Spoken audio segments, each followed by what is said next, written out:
Selam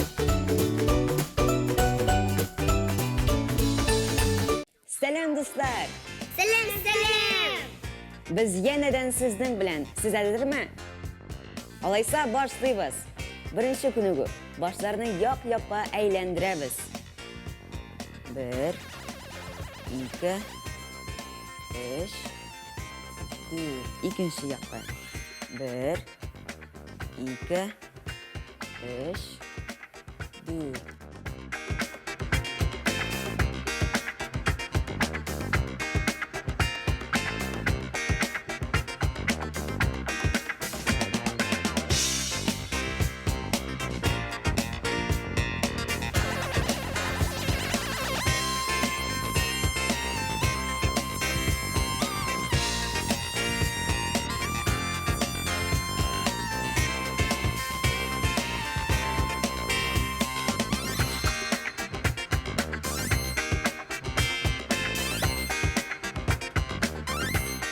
İkinci kuniga qo'llarni yoq-yoqqa suzamiz ham bileziklarimizni aylantiramiz.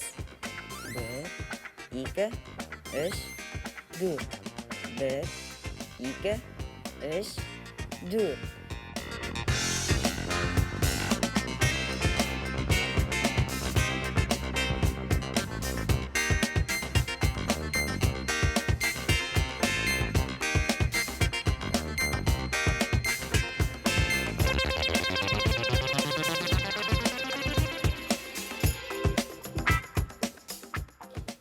Üçüncü kuniga hozir boshimizni yoq-yoqqa salmoqgina iyamiz.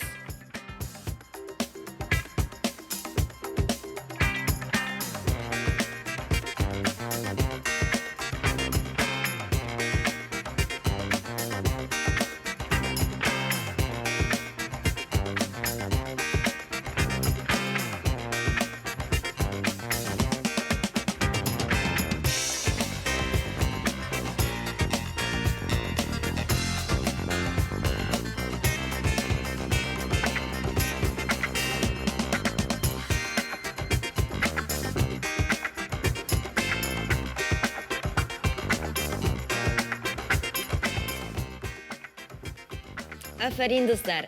Hozir 4-chi kuniga. Qaysi kunigasini yasaymiz? 1 2 3 4.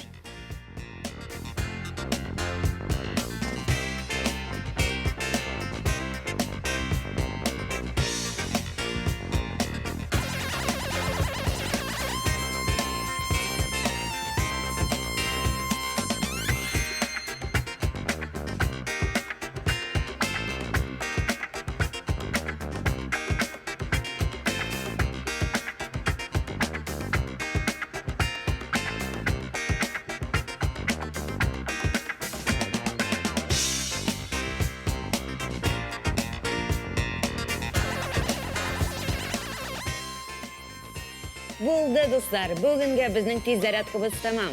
Kelasi uchrashuvlarga qadar sog' bo'linglar do'stlar. Xush xush.